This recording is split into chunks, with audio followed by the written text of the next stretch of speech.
Hey family, what is going on? Everyone's.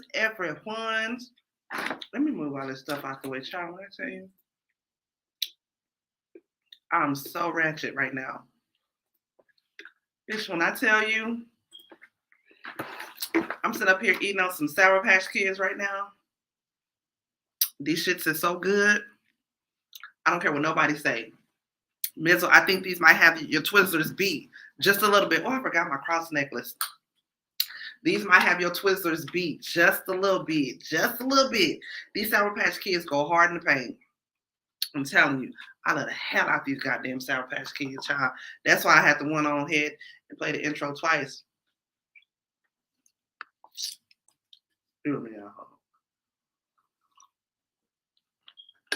I still got a few on there. I have to sneak and eat them bitches. Anyways, though, y'all. For the replay gang, y'all know why we here. Y'all already know why it is we here. What's going on, Jarvis? We are here to do the review for P Valley, y'all. They kept us on a 2-week hiatus. Like somebody said on TikTok, they went on FMLA last week. They didn't tell nobody that they went on FMLA. I understand that it was a lot going on with Teak in the fume or trying to get the fume together and all that. We're going to get into that. But they went on FMLA last week. They was on bereavement and didn't even let us know. Well, they did let us know. I'm lying. They did let us know. But still, I was still feeling some type of way. I'm not even going to lie about that. But y'all, we're here for a P Valley review. This is season 2, episode 7, Jackson. Okay. Y'all already know what to do. As soon as you get in here, share me out. Make sure you give me a thumbs up. Let your people know about me. That's what gets me out in the algorithm more and things like that. Okay. I also want to give a shout out to my fam that did my hair, did my spring twist. Shout out to okay, Shanika Patterson. Holla at me if you're in the Austin area, or just if you're going to be in Austin and you need to get your hair braided, you need your good braider that's going to be quick, ain't no ratchetness. Get your hair done the style that you want, the way you want it. Okay, no problems, no ifs, ands, buts, or coconuts. Holla at me. Okay, I got somebody for you. My people, she hooked me up. It is what it is, though. But let's get into it, y'all. Did y'all watch last night's episode of P Valley? Okay, one thing that I did want to remind you guys about: if you are not subscribed to my YouTube baby bro / nephew Mizzle 14 on YouTube, at least make sure you follow him on Discord, okay? Because he does a lot of the watch alongs. And last night he did a watch along to P Valley. I was knocked the fuck out. Okay, when I tell you I had no intentions of watching P Valley last night because I was just so damn tired. I actually didn't watch P Valley. I had to wake up at like 7 this morning to watch it and take notes and all that. But make sure you are following Mizzle on his Discord. His Discord number there is 3488. Bitch, I need my glasses. I'm literally right up here on the screen and still have to go like this to read it. Bitch, I'm blind. It is what it is, though. Make sure you follow Mizzle on his Discord because he does a lot of the watch along. So if you don't have stars, you're not able to watch P Valley, he is one person for sure, guaranteed, that will be doing the watch along to P Valley. So you will never have to miss it. Okay, what's going on, fam? That's my boo Dominique right there. I hate iPhones. I'm about to get the disrespect.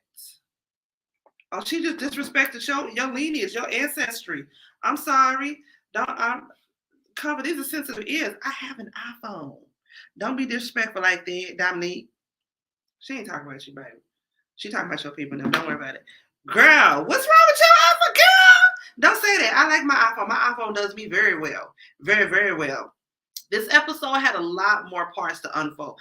I think this part, I'm glad that they do like a trigger warning or whatnot in the beginning, but I thought it was going to be like for seizures because it said about flashing lights and all that. It should have been about, if you have a trigger warning about reproductive services or hell, mommy issues and shit like that. That's more the warning I feel like they should have given, but they didn't give that. But it was still, I love P Valley because it's so relatable. I just love it. She says no, because iPhones get too hot. They do. Sometimes, you right, if I have it on my dash and the sun is beaming down on it while I'm trying to, look for directions and whatnot, I have to end up putting it down below in the shakers. Yeah, they do get too hot, but that's because you a hot girl. Who blowing up your phone like that? That's you. Oh, I had to look, make sure I went ashy. I didn't like that. My hands like they was ashy. No, but they pink though, pussy popping pink. And I'm pointing at your baby daddy in the Costco. Can you hand me that up there? Oh, thank you. You so sweet. Anyways, though, how y'all Sunday been going? Mizzle said he got an Android himself. Bless y'all heart.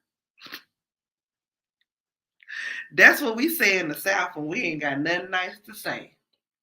Y'all got Androids? Oh, bless your heart. I will never listen to anybody about me having an Android.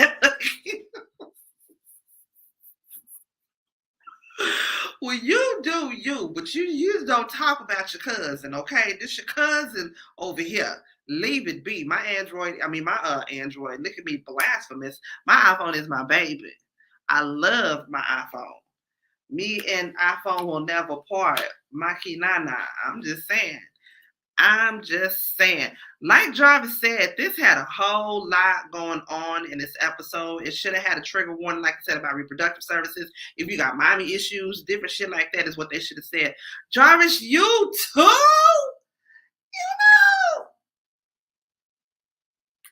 I was finna go in the chat myself and put a bunch of cell phones like iPhone nil. But it is. I'm not finna do that. I'm gonna let y'all have your little Android. Have you let Android? What's going on, Joy? That's my big sis right there. My big sister in love. How my mama child listen from the bush to sending love and hugs and all of that all around. Y'all, when I tell you, it's few people. Well, that's not true because I've met some dope ass people over on the internet, but it's a group of ladies that I genuinely call my sisters, and she's one of them. And when I tell you, I have not met her face to face, but I love her. I love her like she my own. Joyce, I love you. There ain't shit you can do about it. Dominique, shut up.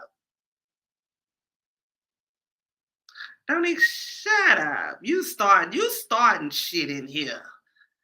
And that's okay. POP, hold it down. I'm gonna hold it down for my iPhone. I ain't scared of nobody.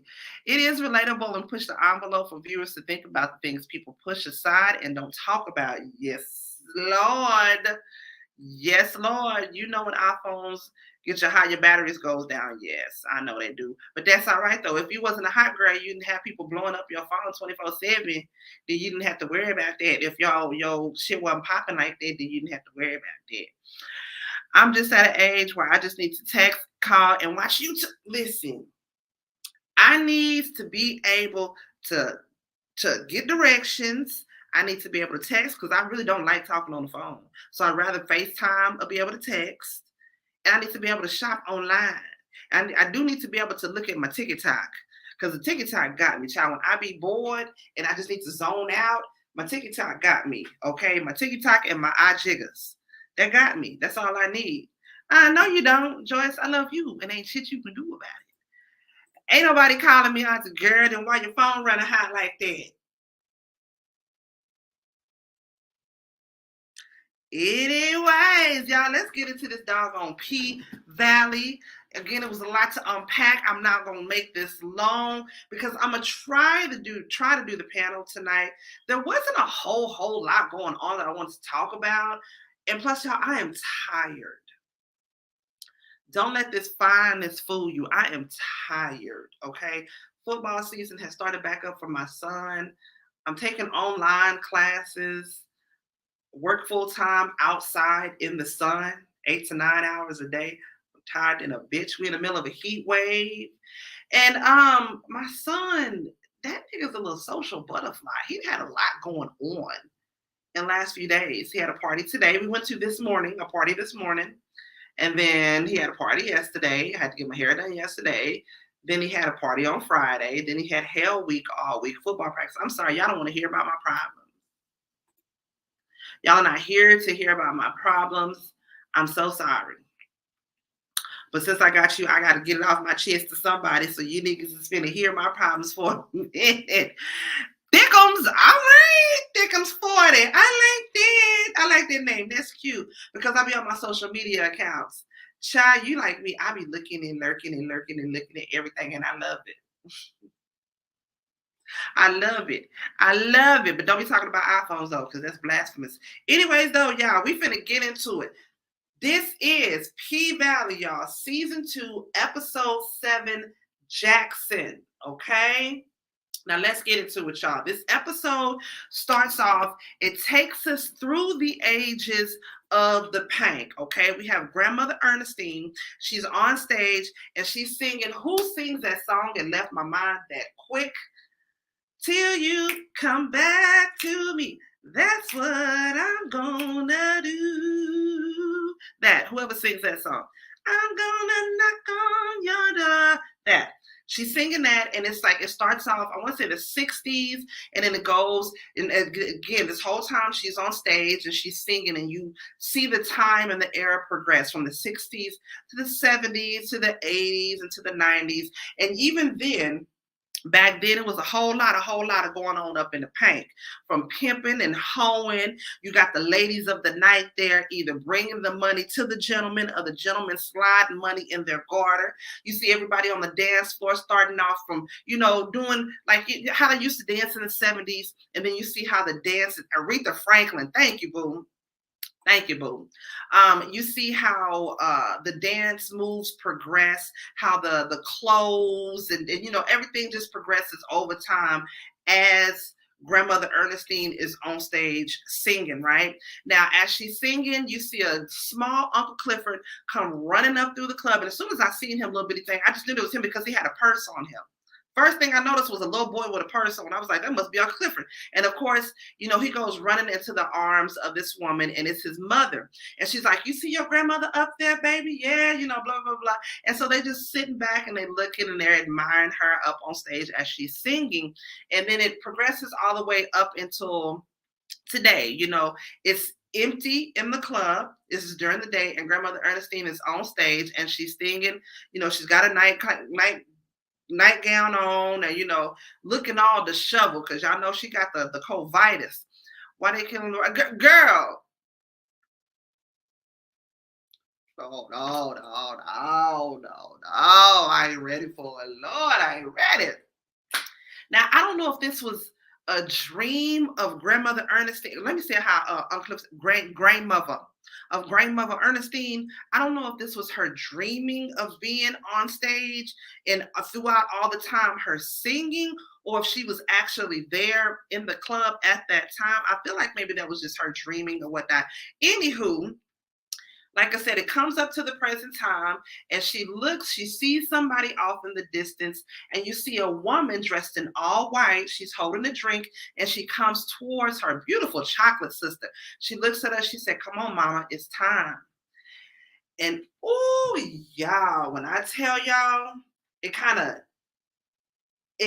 again, I feel like it should have been different triggers. Like if you ever lost somebody, was there when somebody was dying, that should have been a trigger, because that was sort of a little bit of a trigger for me. It reminded me of when my mother was passing away of cancer, how she would say different things before she, the last week before she passed away, because, as they're transitioning, they start to see those that have passed on before them. And so they start to call out their name or call out just different stuff like that. That was triggering for me, for her to see her seeing her daughter, and her daughter coming to her like, come on, mama, it's time.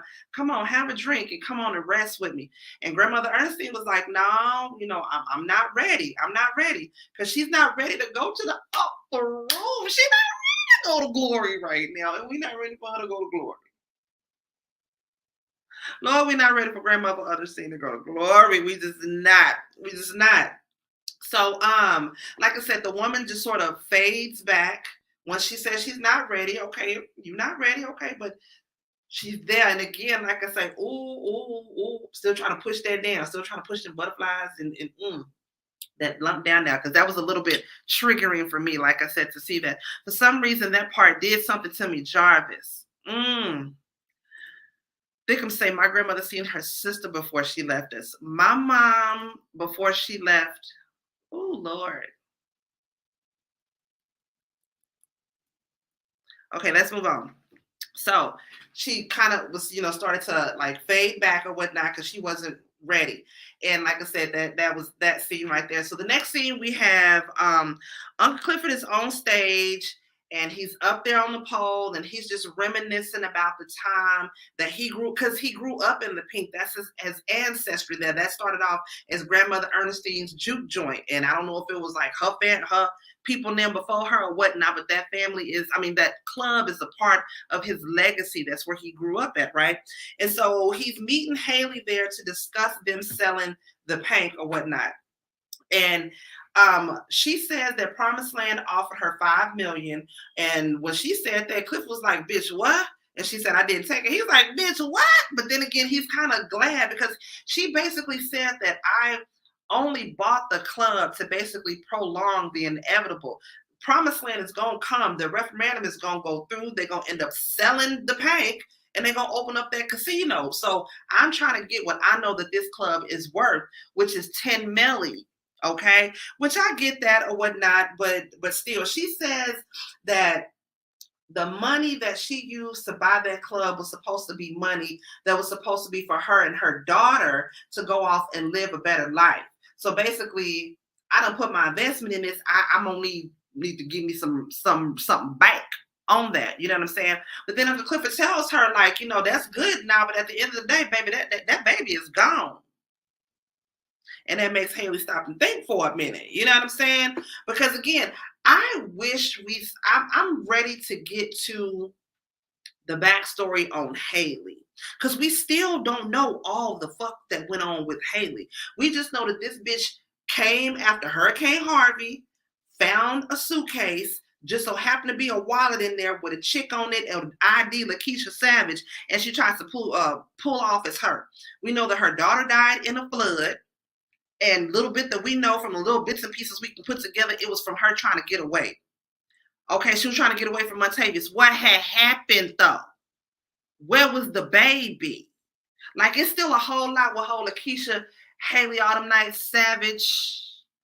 We still got to figure out.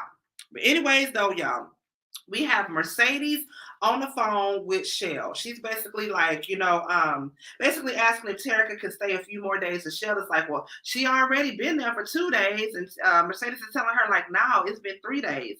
And Shell is like, well, okay, that's fine. Because Mercedes is like, just let me hold on to Lil Mama until you're able to get yourself together. Do I have my mic on? I just thought about it, y'all. Let me make sure I do. I'm sorry. That's what happens when you know I don't. Boom. Can you hear me? Can you hear me now? Okay, anyway, so moving on. Now she's basically like, I just want to keep Lil Mama for a few more days until you get your shit together, basically, because y'all know you out here drinking on that shit. You own the liquor. So just go ahead and let her stay with me for a few more days until you get your shit together. Shell gonna tell her, okay, but as long as you don't have her out there wearing no floss. Bitch, what? Mercedes say, bitch, as long as you don't have her driving a car, you don't get drunk and get behind a car after you done down 2 bottles of Moscato and she hung up on her ass. Because she already goddamn knew. Bitch, don't come at me sideways about what the hell not to let her do when you drinking just so you can forget that she there in the first damn place. Girl, bye. But Shell, again, she's loyal to a dead man. So she got to give Mercedes shit. Anyways, though, Terica's in her room and she's looking at her stomach or whatnot. And so that's when Mercedes comes in and she's asking her, like, so, okay, so what you gonna do? In other words, is you ass baby, you finna go ahead and go, to chop, do the hell you need to goddamn do. Terica's like, but before she answers, she's like, well, I just finished this book report and maybe we can go get ice cream and go get our nails done or something. But Mercedes is like, no, you know damn well what I'm talking about. What is you going to do? Terica's confused. She don't know what she want to do. She number what? 13, 14, she don't know what the hell it is that she want to goddamn do, right? But Mercedes wants her to get a termination because Mercedes basically doesn't want her to fall in the same footsteps that she was in, right? So Terica still hasn't decided, but she did say that she's craving ice cream with hot sauce. Bitch, what? I mean, that's not a horrible stretch from I was always craving ice cream and French fries when I was pregnant with my son, but bitch, with hot sauce. Okay, to each his own. Mercedes, like, she asked, could she go to TCBY to get some yogurt? Pause, y'all. TCBY was another thing that was triggered for me. Here in Austin, Texas, I want to say this happened in like 1980 something. It was called the Yogurt Shop Murders here in Austin, Texas. Y'all can Google that shit. Look it up. The Yogurt Shop Murders. It was these 4 young white girls. It was 3 guys, I believe it was. The 4 white girls was working at a TCBY yogurt shop, closing out the store at the end of the day. It's either 2 or 3 guys, whichever was, broke in the store, child, assaulted them, murdered them, and then set the store on fire. After that, I never ate at a TCBY again. Never. And it's just something about that to this day. And bitch, I'm 42. That shit happened when I was young. It happened in the 80s. And ever since then, whenever I would even see a TCBY, I would think about the Yogurt Shop Murders. And I never went back to that bitch. It had some good ass ice cream too from a little kid. I remember that, but that was no. She only 14. She didn't know anything about that. So yeah, she know about abortion. Same as most teenage girls, because they don't have nobody in that life to actually educate them and let them know that they have options and you're not going to go to hell for it and you're not going to damage your body horribly to where you'll never be able to have, conceive again, this, that, and the other. But like I said, she says that she wants to go and get some ice cream and some hot sauce. And Mercedes like, yeah, you pregnant? All right, come on here, let's go. She asked Mercedes if she can drive. Mercedes like, oh, absolutely, hell to the no. Bitch, what you think this is? You think you finna get your ass behind my goddamn wheel? You out your damn mind. I will catch the replay. I'm getting on live in a few. I'll see y'all come up when you get finished. Yes, I'm gonna try to finish this out like quickly. I want to be done with this because I want to try to take me a doggone nap. Anyways, we got Lil Murda laying on the couch. He's smoking. He's having flashbacks of what happened that night with him in a car with Big Teak, right? That's when he hears some coughing going on upstairs. He goes upstairs and his grandmother Ernestine up there, child, she up there coughing up a whole ass goddamn lungs, which what I'm finna goddamn do. Ooh, y'all, excuse me. But he comes in there and he has a plate of food. As soon as he walks in there, she's like, is that you, Isaac Hayes? Again, where'd that come from? Why is grandmother seeing Isaac Hayes? That was different. But I mean, again, she on her way to the upper room. So she's seeing all kind of things right now. Now, Lil Murda says he got something for her to eat. And of course, she's super sick. She don't want to eat none of Clifford's chicken and dressing because she said that's going to take her out before the goddamn Rona will. But she still has her sense of taste and smell. And so she can smell that he made her some smothered pork chops with some candy yams, some greens, and some cornbread or whatnot, which is good. She can still smell and she can still taste or whatnot. And she tells him, an old bitch might get used to this. You keep cooking like that. And what did he say? I forgot what he said. He was like, oh, don't do it. She was like, but anyway, she was like, I ain't talking about this old bitch. Basically talking about Uncle Clifford. So he's like, I'm gonna basically need you to put in a good word for me, with Uncle Clifford or whatnot, because he don't really know how the waters is with it. Because again, last time he was there to see Cliff, he didn't want nothing to do with him, even though he did let him come to him because he came to him the other night, with all his blood and shit on you. But even still, he don't know how to goddamn the waters is with that, right? Speaking of blood, she also tells him another thing that I smell on you is death, especially that night when you came, all that blood, all the blood. I say, grandmother, you smelling death? You see it, Isaac Hayes? Lord, don't do it, don't do it, Lord. I'm not gonna be ready. I'm not gonna be ready when grandmother passes away. I'm just not. Child, Keyshawn is at the grocery store with Derek's sick ass and the goddamn kids. This nigga trying to kiss her ass, talking about, you want some moon pies? How about some ruffles and some hot sauce? I know how much you like that. Nah, she don't want no motherfucking moon pies, no goddamn ruffles and hot sauce. She wants your goddamn lily white abusive ass to get the hell up out of her face. She hates your ass. And I hate her for you, goddammit. She ends up seeing Autumn Night, and of course she can't go over there and goddamn talk to her because this nigga goddamn crazy. So she tells him that she has to go and get some makeup for, this how she does it for her face, because you done fucked up her goddamn money maker. And I wonder, when was the last time she was on live? Can she even get on live and doing the dancing right now? She gonna have to wear a whole ass mask, because the mask she did have on, child, it was literally like right here up to the bottom of her damn lash line. I was like, girl, that's a goddamn fucking shame. So she ends up going to the makeup aisle, and Haley is on that same aisle. And Haley's like, I figured I'd meet you over here. I see you over here because you already know. You just get your ass beat too. Haley says, well, I guess you didn't use my gun I gave you. After all, Keyshawn says she couldn't do it. She has kids. It's not easy for her. Whoop-de-whoop, yada, yada, yada. Haley basically tells her that there's other ways to do this. Right then and there, the baby starts crying. Keyshawn's like, oh, I got to go because Lord knows we don't want to leave no goddamn crying-ass kids around Derek, psychotic ass. So she has to hurry up and get the hell on up out of there before that nigga gets a tripping or whatnot in the grocery store on the goddamn kids. So child, Uncle Clifford ends up coming home, and he's scared as hell because he's like, hey, I'm home, grandmother, little homicide. Talking about Lil Murda, and she doesn't hear anything. So she goes looking around the house, and she's scared for a minute, thinking that maybe Lil Murda left grandmother at the house by herself, which he didn't. He was up there in the room the whole time she was asleep. And Uncle Clifford's like, did you feed her? He was like, yeah, I fed her. I already checked her insulin. Like, he did everything that he was supposed to do. He was there holding it down for grandmother. Oh, he was holding it down. They end up going downstairs to eat or whatnot. And she tells Lil Murda that Haley got offered $5 million for the paint. And of course, he's like, that's 1.36 million for you. She was like, all right, then, look, calculator. I ain't said that same thing too. All right. Lord, add that shit up, okay? Now she asked him, "Do you think I'm crazy to turn down all that Skrilla or whatnot?" Right?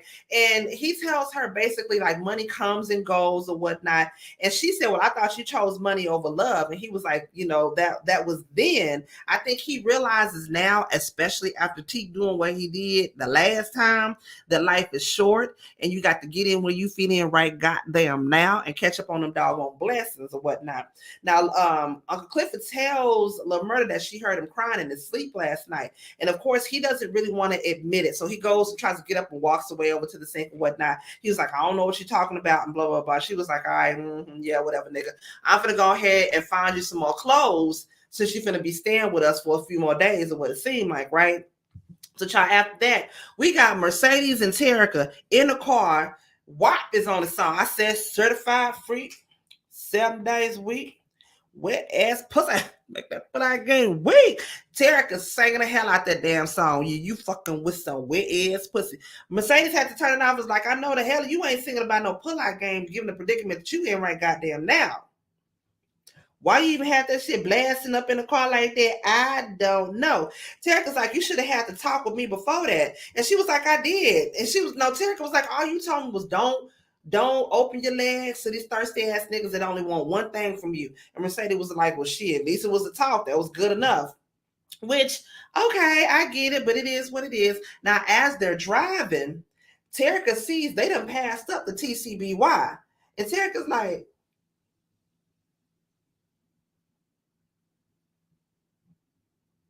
"We ain't going to get no goddamn ice cream, is we?" Mercedes is like, "Nope, we going to Jackson."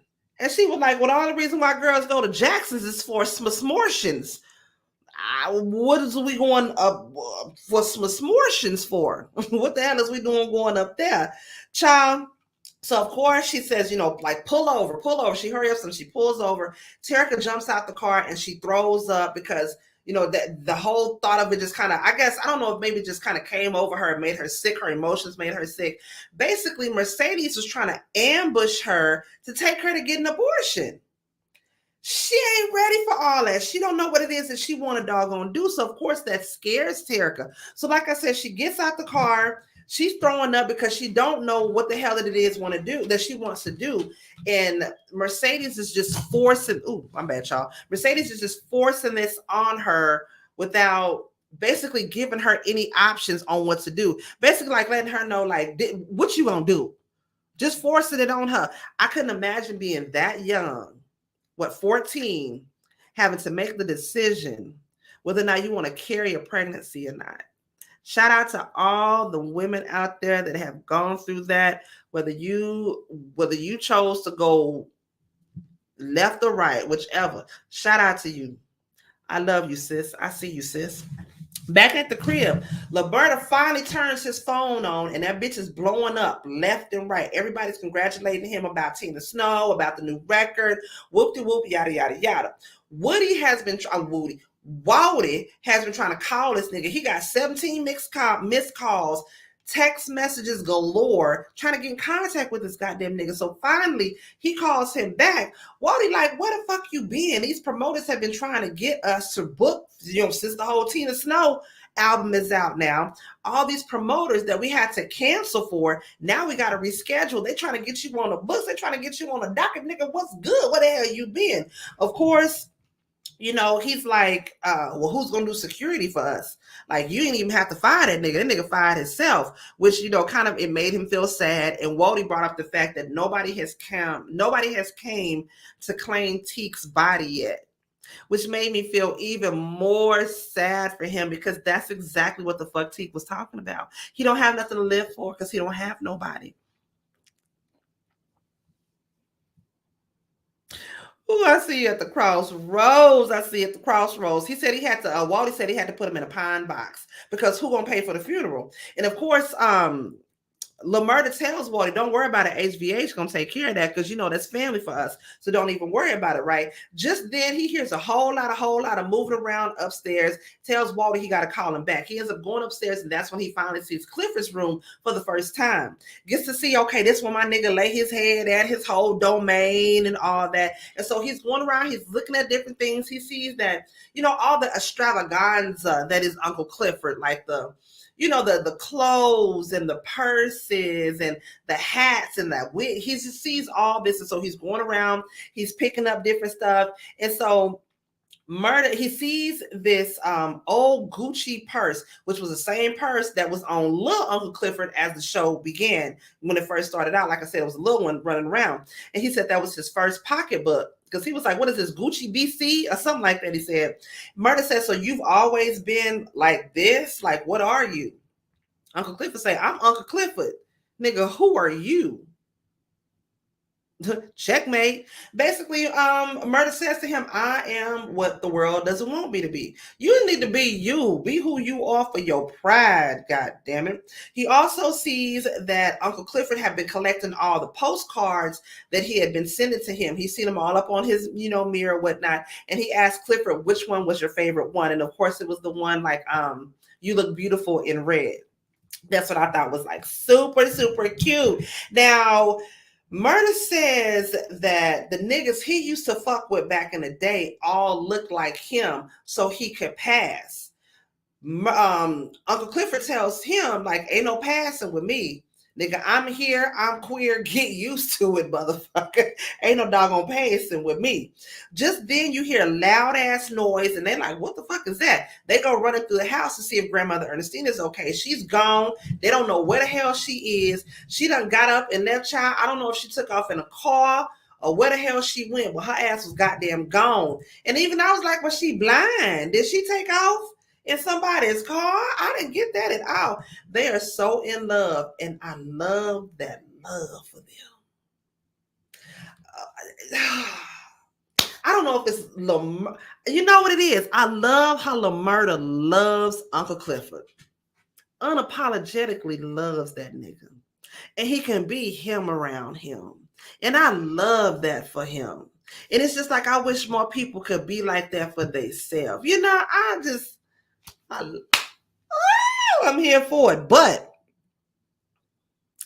I don't know if it's gonna be happily ever after once Uncle Clifford find out about T, because I didn't know that he didn't know the whole scenario about what went on that night. So I think it's gonna be some shit. I don't know. I'm a little skeptical about that. So they end up, next scene, we have Terica and Mercedes. They stop at this cafe because, of course, Terica got to pee. You know, baby sitting on her goddamn bladder. As Terica gets out the car to go run in there and pee, Mercedes is looking through the windows of the cafe and she sees that it's this young mother in there and she's like fussing, getting on her daughter. That makes her reminisce and think back to a time when she was sitting, I don't know if it was this exact same diner or a diner that was similar to this, where she was sitting in there and she was sitting in there with Patrice, right? Now, at this time, they must have been homeless because Mercedes asked Patrice, so where are we going to sleep at tonight? And Patrice is like, well, I have a friend that has a pull-out couch and it's going to let us stay on a little pull-out couch, right? Now, just then, there was this old R. Kelly ass nigga that's sitting over at the bar part of the cafe, and he's looking back at Mercedes like an old R. Kelly pervert ass nigga or whatnot. So Mercedes is like, all right, you know, whatever. Well, let's just pay so we can go. Patrice goes into her purse and she's like, I'm a little short. Maybe you could, and she looks over her corner at the little R. Kelly looking nigga. Maybe you could like do your thing. What kind of fucked up in the head ass mama gonna tell a girl? Tell their daughter, maybe you can go do your thing to get the rest of our bill paid at the Patrice ain't shit. Mercedes is like, nah, mama, I'm not finna do that, right? Just then, Mercedes goes and pulls out her wallet because she got some money in there she finna pay. Just as she does that, Patrice looks and she sees the gold wrapper to a condom. She's like, what the hell is that? Mercedes is like, it's money. She said, I'm not talking about that. What is that? She pulls out the condom. She then starts to yell at Mercedes, and it's like, what the hell is you doing? Where the hell you get this from? She said, Mama, hold on, it's just from my boyfriend Cortez. He gives me money and he takes care of me. She says, you're not gonna be no hoe, and starts beating the shit out of Mercedes in the cafe. Mind you, all these motherfuckers are sitting around looking at her whoop her ass like this. I get it. That's a mother. That's their child. You want to stay out the shit. But it's a difference between spanking, whooping your child, and beating the bitch down. She was like beating the bitch down. That's when you step in. That's when that's not right. I mean, she was whooping her ass in the middle of the goddamn diner. Ain't nobody said nothing. Everybody just goddamn looking, just being niggas. Looking at the whole goddamn thing go down, child. So we back in the car or whatnot. And they drive, and Mercedes is driving, and Terica's looking at her phone. She's smiling, must be on there talking to her boyfriend or whatnot. That's messed up from here to do as a mother, and is now a whole pastor. Okay, thank you. Well, we all know some of them Christians be. Anyways, Terica staring at her phone while Mercedes is driving. Hey, Renee. That's my sister in love, Renee, right there, child. I appreciate you so much, Renee. Thank you, boo. Terica's looking at her phone and she's smiling. And so, hey, Renee, boo. Rose is right. All right now, Miss Boatwright. She says that she think, must be her boyfriend or whatnot that she's talking to. She's smiling on the phone. Now, her boyfriend says that he wants her to have the baby and he wants to have a family. Mercedes is trying to tell her that is hard to do. Like, it's not as easy as it sounds. Like, you just gonna have a baby and y'all gonna live happily ever after, and it ain't gonna be no problems. Like, it don't work like that. Terica tells her that basically, first Mercedes tells her that's what your daddy did to me.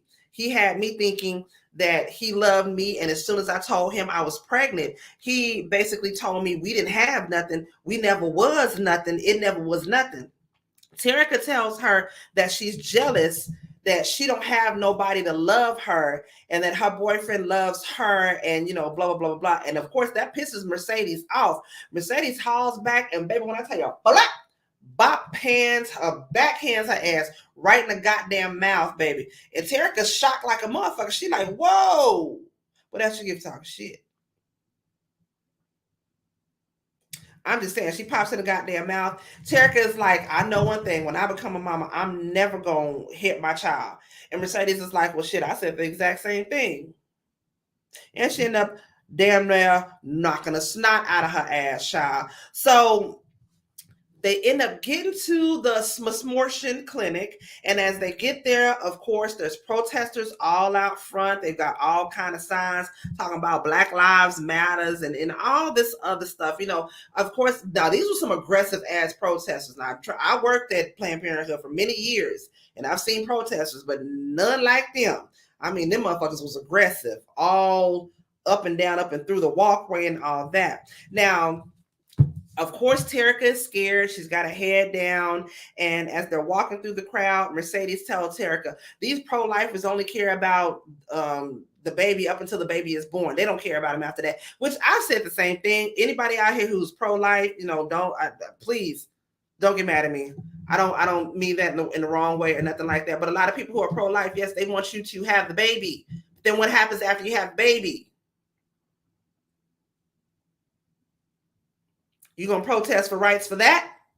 Anyways, though, I'm just gonna keep it on going from there. Anyways, though, so as they get in there, she does the ultrasound. Oh, before they get in there, Terica goes into the building, and Mercedes looks back and she looks over the crowd, and she sees a glimpse of Patrice Woodbine standing in the crowd, and it kind of has Mercedes like looking like the fuck. Because it was just like it was like a foreshadowing of her sort of looking and seeing Patrice in her, or seeing her in Patrice and all this. And so she looks back again. Of course, the glimpse of Patrice and whatnot is gone, right? So they get in there, they do the ultrasound, and they come to find out that Terica is 14 weeks and 4 days, right on the cusp, because where they are, once you hit, I believe it's 16 weeks, you're into your second trimester. I mean, your third trimester you're going into, and you're pretty much, you're gonna have a baby from there, right? So the nurse is telling her, you have little to no time. You do have to wait the state mandated 24 hours before you decide what you want to do. But just know you're right on the cusp. So whatever it is that you want to do, you're going to have to do it like right now. And of course, she doesn't know what she wants to do just yet. Terica asked the nurse, "Are you sure I won't get cancer?" Child, the nurse said in her best Portia voice, "Girl, who said that?" Because, of course, Terica, that's another reason why she was scared to have termination service. Because her sister-in-law, baby cousin Tracy, auntie, mom, and them told her that you're going to get cancer if you have a susmortion or whatnot. So that's another reason why she didn't want to have it. So basically, the nurse tells her, hell no, girl, that ain't true. Of course, you run the same risk having this termination as you would giving birth. The risks are pretty much all the same. And so, but either way it go, you ain't got a whole lot of time and you won't have to decide what the hell it is that you want to goddamn do. So we get back to Grandmother Ernestine, Lil Murda and Uncle Clifford. They running somehow or another. I don't know if they followed the trail to get to the trail or how they actually found Grandmother Ernestine. But child, they end up going because she's walking through like this field and they hear they see her sweater.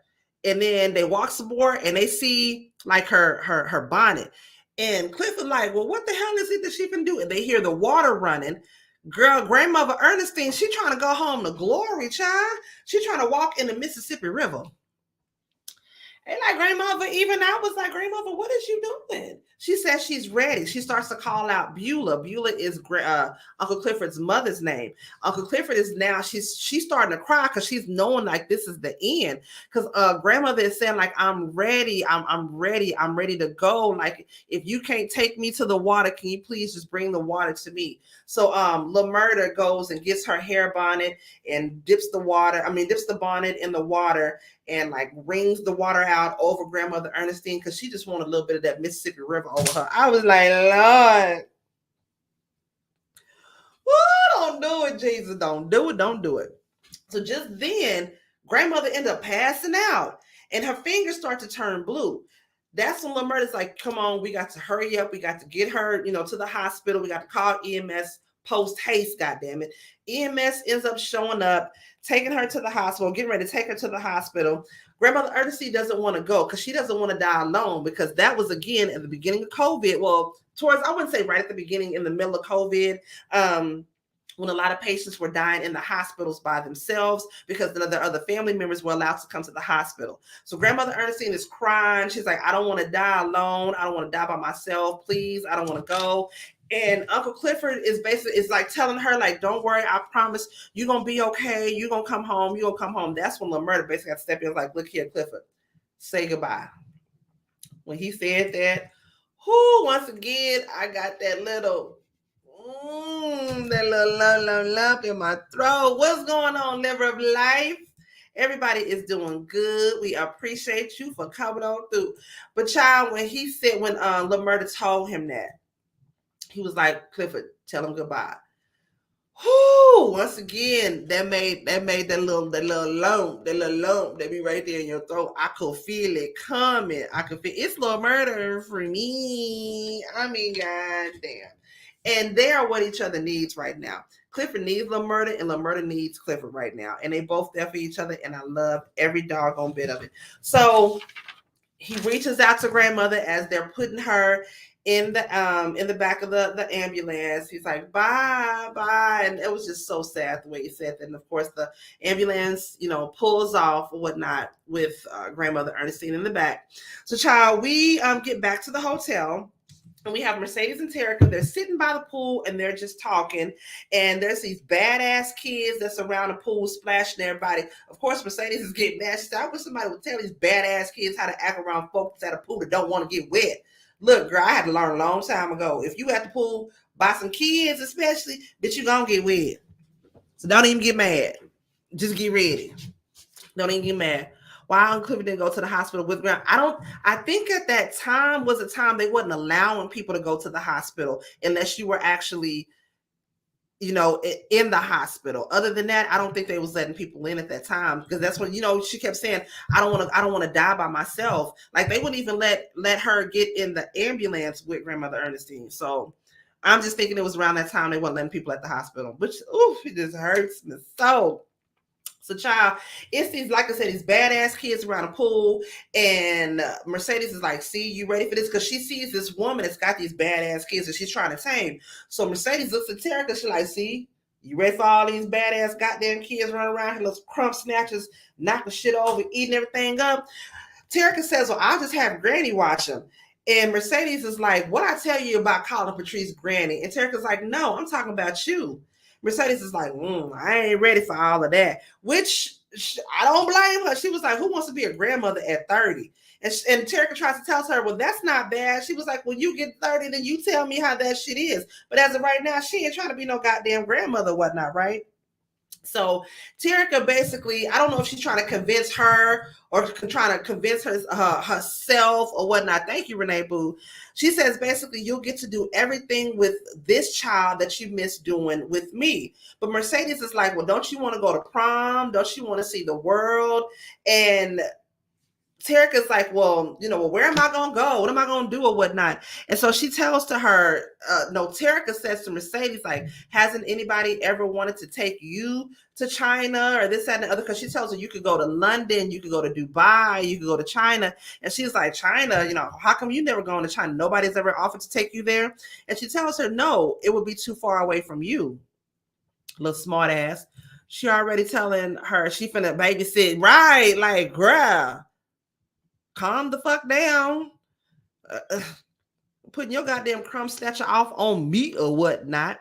So, like I said, she tells her, again, "What do you want to do, doggone it?" Because Mercedes is steady asking her, aside from that, what is it that you want to do for you? And Terica don't goddamn know what the hell it is that she want to do. So, child, later on, they back at the hotel room because they're staying in the hotel room for the night. And either the next day, they either going back home to Chuckalisa or they going to Jackson so she can get this smortion done or whatnot, right? So later on, they're back in the room and she's trying to put on her jeans or whatnot, but her belly is too big and so it's tight. It's not really fitting around her jeans. What's going on, Angela Boo? So once again, you have Mercedes pressuring her. What are you going to do? Terica calls her out basically, "Why weren't you there for me? There's no excuse." And Mercedes is like, "Well, you don't know what I went through when I tried to get there to see you and they wouldn't let me have you." And Terica's like, "Well, what about the time for my 7th birthday at the roller rink? Like you could have shown up." Basically, there was no goddamn excuses, Mercedes. I don't give a fuck. There's no goddamn reason why, if you have a child on this earth, walking, living, breathing, that you ain't in their damn life. I'ma just say that shit, child. Speaking from my mother personal experience. Any goddamn way, she runs to the bathroom, of course, because she's upset. Mercedes ends up looking in the mirror. And then she looks in the mirror, she sees a reflection of Patrice, bitch. If that wasn't an eye opener for her right there, she was like, "Oh, hell no." To the no, no, no. When I look in the mirror, all I see is Patrice. Fuck that shit. She was like, she finally sees now and she finally gets it. Everything that Patrice did to her as far as forcing what she wants off on her, that's exactly what Mercedes is doing to Terica. She don't want Terica to have this baby. So she's trying to force that off on Terica for Terica to do. Now, she ends up apologizing to Terica, just basically like, "I'm trying. Like, let me in. I'm trying." Terica's like, "You never had to try. All you had to do was just be my mama. Just be there, period." Now, Mercedes tells her she didn't have an option. Patrice forced her to have Terica when she was pregnant with her. She didn't give her that option. And of course, Patrice and Mercedes, they hate each other's motherfucking guts right goddamn now. And Mercedes is like, basically, she don't want to be the same mama or be the same way to her that Patrice was to her. She wants to be better for Terica. She wants Terica to do whatever it is that she wants to do for her. Because at the end of the day, Mercedes asked her, "What is it that you want to do? Forget me, forget Shell, forget your baby daddy. What is it that Terica wants to do for Terica?" Period. And I like that though, because you don't get a whole lot of scenes where it gets like that or whatever, right? But again, of course, not scenes, scenarios with different, because I know different people who've been in situations like that and their mama's just not there for them like that. Anyways, though, Mercedes tries to change the subject or whatnot because, again, Terica don't know what the hell it is she wants to do. So Mercedes is like, okay, so what color you want to paint your room when we get home? Because at this point, Mercedes is like, fuck Shell, you gonna come stay with me. What color you want to paint your room when we get home? And she was like, for the baby? She said, no, for you. What color do you want to paint it? You want to what you want to paint it green? And Terica was like, how the fuck you know that? And Mercedes is like, because I'm your mama. And I was like, you better be a goddamn mama. I loved it, child. So the next morning, they wake up, they leaving out of the hotel, and Mercedes is like, no, Terica says to Mercedes, okay, so what should I do? And so Mercedes hands her the keys and is like, you decide. Either we going to Jackson or we going back home to Chuckalisa. Either way it go, you gonna drive, I'm gonna be the passenger, I'm gonna have your back, and we gonna ride. Terica gets behind the wheel, she starts driving, and you see the exit for Jackson is coming up on the right. Or she could just keep straight ahead, going home to Chuckalisa. She ends up throwing on that blinker, goes to the right. And I seen that as in like a metaphor. It's like she's going to the right, like she's making the right decision, going to the right, whatnot. That's just how I see that. So she ends up going to the right to Jackson, to the Seamoss Clinic, to have that done. Okay, well, get into these comments real quick. This is an eye-opener because some parents make you do how they feel rather than let the child decide on what decision they want to make. I absolutely freaking agree with that. Again, many years of me working in reproductive services, I've seen it all, from girls who did not want to be there at all to girls who opposite end, they're coming in and they're doing a pregnancy test and they're thrilled as hell. They want to have the baby and their parents don't want to have the baby. Or opposite, they don't want to have the baby and their parents want them to have the baby. I've seen it all. My mom made me have an abortion and then throwed it in my face my whole life. Thank God. Oh my God. God bless you, Angela. I couldn't imagine. That's fucked up. I'm so sorry for that, sis. I'm so sorry for that. That's messed up. To make your child have that done and then throw that in their face if they decide to get that done, really? God bless you, sis. I got you.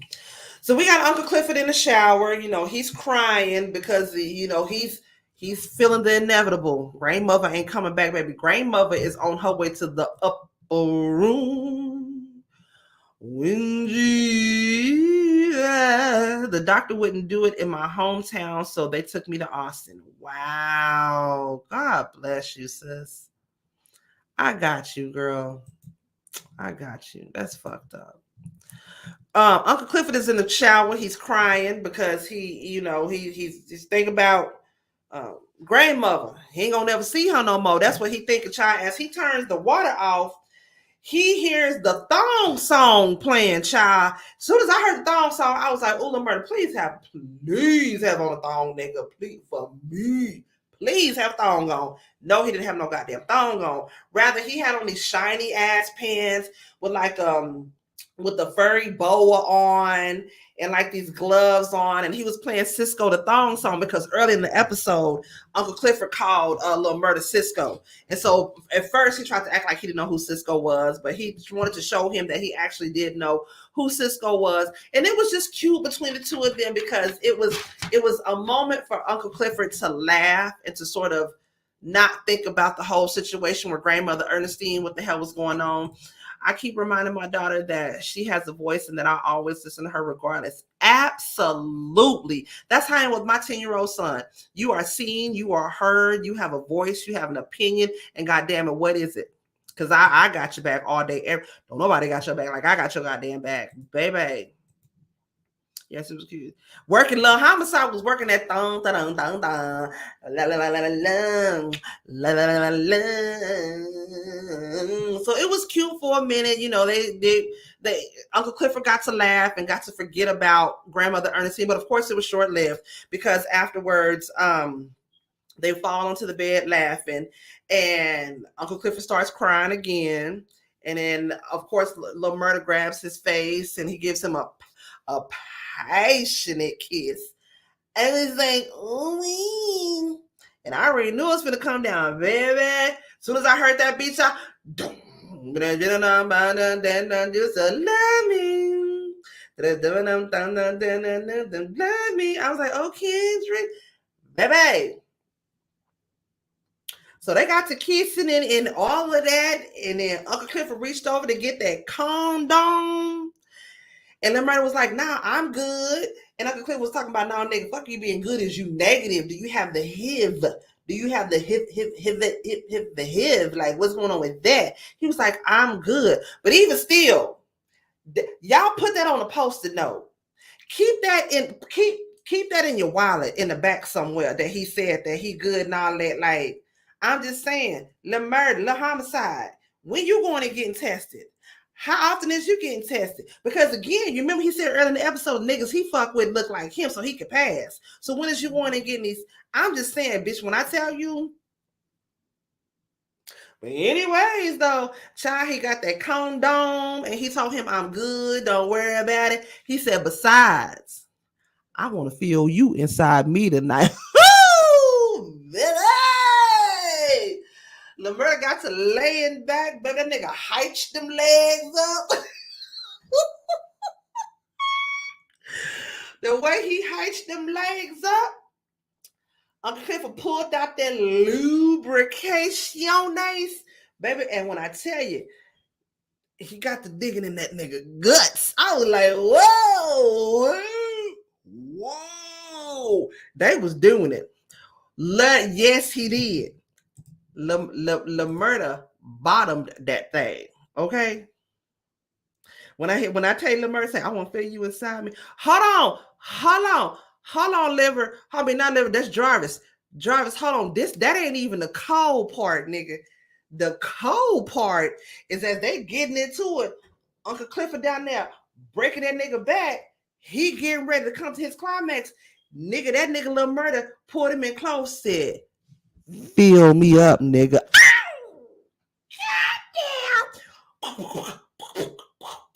He want that nigga to shoot the club up. I said, good damn. So yeah. I bet they broke the whole motherfucking internet with that damn thing. That nigga said it so passionately and so raw. Fill me up, nigga. Bitch, you wait. You wait till next time I put this thing on. You wait. I'm itching to tell a nigga fill me up, goddamn it. Fill me up. Till I overflow, goddamn it. I mean, he was all up in that thing. Gwendolyn, you too? You was dead? Bitch, this was me. When he said, fill me up, I said,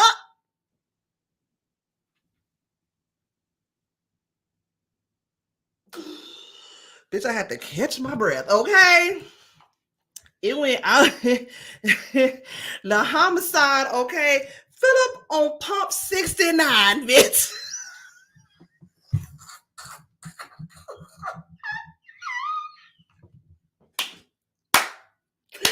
Bitch, how far with the bitch?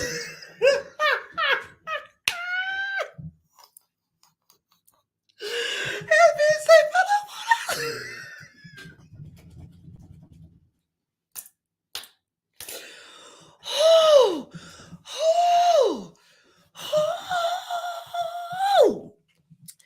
Fill me up till I overflow, baby. They did that damn thing. It was so passionate.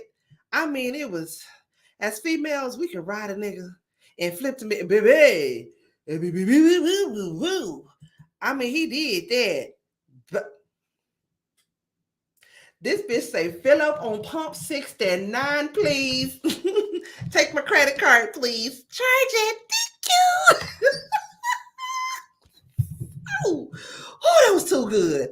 Lord, got me goddamn sweat. So try afterwards. Bitch, you know when you get that good, afterwards, they just laying in bliss, bitch. They laying in bliss, bitch. Okay? Uncle Clifford is laying on Lil Homicide, Lil Pump 69 chest, okay? Laying on his chest or whatnot. And he gets ready to tell him about what happened the night with him and Big T. But then the tears start to flow on Lil Murda. He's crying. And Uncle Clifford quickly stops him and is like, no, just pause. When you ready, just wait until you ready. Because right now, nigga, you ain't doggone ready. Okay, it is what it is. Okay. So child, we are back at Mercedes' house. They're back at home after, so Terica went ahead and went to the Seamoss clinic and got that done or whatnot. They're watching TV, and of course, Patrice Woodbine is on TV being holy and sanctified and all of that, and asking for your books as the next mayor of Chuckalisa, because God will provide all your needs, just being extra holy and sanctified or whatnot, right? And so Terica says to Mercedes, she said, Mama. And Terica was like, oh no, Mercedes was like, oh, who me? Oh, yeah, that's me. I seen that gleam in her eye when Terica say, Mama. Terica said, Mama, am I going to go to hell? And Mercedes was like, well, shit, if you do, I'm going to be right there with you. Mercedes, you better be a mama. You better go to hell with your baby, because Lord knows if my baby going to hell, bitch, you better have my seat booked right next to his goddamn ass, okay? You would be surprised how many Uncle Cliffords be on top. Oh, girl. Mm-hmm. I know a lot of niggas gonna know now after this episode. She was so sweet. I love how they kept each other. That was the saying of the year. Baby, if you going to hell, I'm going to hell with you. God damn it. You better be you a goddamn mama child. Anyways, y'all, so the episode ended out with back at Keyshawn's house. Autumn Night comes to visit Keyshawn. Of course, Derek opens the door. He like, who the hell are you? Do I know you? And she's like, oh, yes, I used to work at the club with Keyshawn. And, of course, it's Autumn Night. And so she says that Keyshawn comes out the room and was like, oh, Derek, I know her. That's Autumn. She used to work at the club with me. And she was like, I just so happened to pick up a gift for baby Regal. That was her way of getting in and trying to talk to Keyshawn and whatnot. Mercedes had been waiting on that moment for so long. Yes, and it felt good. I was so happy for Mercedes when she called her mama, because that's all Mercedes really wanted, was for her to accept her as her mama, and Terica at the same time wanted her to accept her and be there as her daughter. You know what I'm saying? They both showed up for each other, and I loved it. I loved it. Loving this live. Just oh, thank you, Wenzelin Boo. I appreciate you, girl. So Autumn is in the room or whatnot, and she asked Mercedes, but not Mercedes, what's the hell her name? Keyshawn. Okay. She asked Keyshawn if she can hold the baby. And as Autumn is holding Keyshawn's baby, she starts telling the baby a story. Let me tell you a story about this young girl who met a hunter, and he was a bad man. And it's a story about how this baby fell from the sky, and so she loved this baby, and the hunter built this beautiful castle, and he kept her in the castle, and every day when she would cry, she would fill plastic bags up with her tears. And so one day, all the tears, she filled the forest up with all of her tears, and unfortunately the baby drowned in the tears when she was trying to get away. Basically, because Keyshawn is like, nigga, what kind of story is you telling my baby? Like, what the hell is going on with you? Autumn Night basically tells her that she gives her a burner phone in that bag that's supposed to be a gift for baby Regal. And it's like, when you're ready, there's other ways. Look up Haley Coleman and call me whenever you're ready. She gives her that burner phone, basically like letting her know, bitch, I gave you the gat. You ain't want to smoke his ass. You don't have to be here in this situation. I'm here for you. I got you, bitch. Here go a burner phone. When you ready, look up Haley Coleman and you call a bitch. Now, that's another thing. We got to remember that, right? If you remember I believe it was the first or second episode of this season, the sheriff asked Keyshawn, do you know what Autumn Night's real name was? And that's when Keyshawn said, a stripper never tells you their real name. You got to earn that. Well, she don't know that Haley's real name is Haley Coleman. So that's another thing we need to keep on a post-it note. Okay. Keep that in a post-it note somewhere. So basically the episode ends from there with Haley giving her that burner phone, letting her know, whenever you ready, bitch, call me on the Sally and I'm going to be there. Okay. I want Terica's other mama to get drunk and get in the car and go get her from Sadie's house and run over Derek, and they can both kill two birds with one stone. She can go to jail for drunk driving. Terica get taken away from her. She got to go with Mercedes. And then Derek will be gone. Bada bing, bada boom. I'm good with that plan too. Thank you so much, Renee P. Yes. Appreciate you so much. What did Jarvis say? Autumn was basically telling her story to Keyshawn because Montavious did the same thing to her that Derek is doing to Keyshawn. Exactly. Keyshawn, girl, I don't know what it's going to take for you to realize that this man, she is going, at the end of the day, she's going to have to end up taking Derek out. Period, point blank. Because he's not going to let her just go. That's not going to happen. She's too afraid to just pick up and leave and be stern and stand 10 toes down and just leave his ass. So that's not going to happen. What's going to have to happen is she going to have to take this nigga out.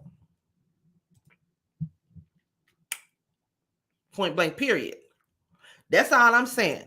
But y'all, look here. Make sure that you are subscribed to Mizzle's channel. Mizzle is getting ready to go live in just a little bit. That is his channel. The name of his YouTube channel, Mizzle14. Also, make sure you're following him on IG, Twitter, and Discord. Like I said, Mizzle, that's my YouTube baby bro. He does a lot of watch-alongs and all that on his Discord. Also, make sure that you are following me on my IG as well as my Twitter, liking the video, sharing me out, hitting that thumbs up, and hit the Cash App if you feel so inclined, y'all. Okay, that's it. That's all that I got. Okay, I had one of those too in my life. When you try to leave, that's when they kill you. And who said that? Somebody said, Autumn said that before. When you try to leave, that's when they kill you. That's what she said. Thank you so much, Renee. I appreciate you, girl. I just hope something doesn't happen to her child. Girl, listen, Jarvis, I hope not, bruh, for real. Again, I'm hoping she gonna, I don't want to see her take him. Yeah, I do. I'm lying. I do want to see her take him out, but I don't want her to go to jail for taking Derek out. Like, I'd love for Diamond to take Derek out, but even still.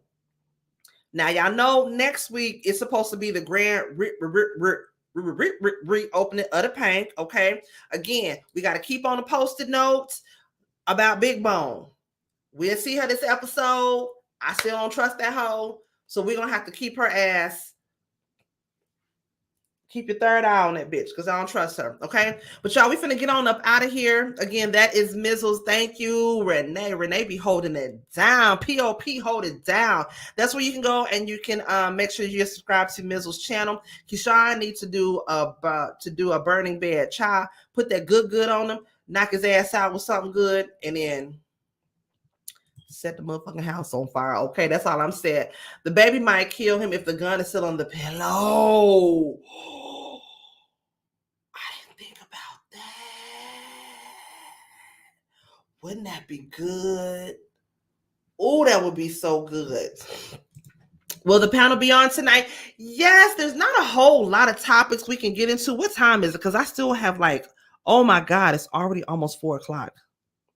I'm gonna try to, y'all. We finna get on up out of here because Mizzle is finna get ready to go live. And thank you so much for coming by, Angela. I appreciate you so much. Make sure you're back here next week Saturday as well. Okay, I mean next week Sunday as well. Okay, light them up, set the whole goddamn house on fire. Okay, that's what I say. I appreciate y'all so much for coming through here, kicking it with me, and come back here later on tonight, 7:30 p.m. Central for Real Queens Real Talk with a gentleman's perspective. What we gonna get into tonight, y'all? I don't know, a couple things, but either way it goes, we gonna be here just so we can get in with everybody and say hey. And I appreciate everybody for coming through, okay? Hey, Thick Red, and what's going on, boo? Y'all come on back here tonight, 7 p.m. Central Time. I love y'all. I appreciate y'all. And I'm going to see y'all next time. Bye.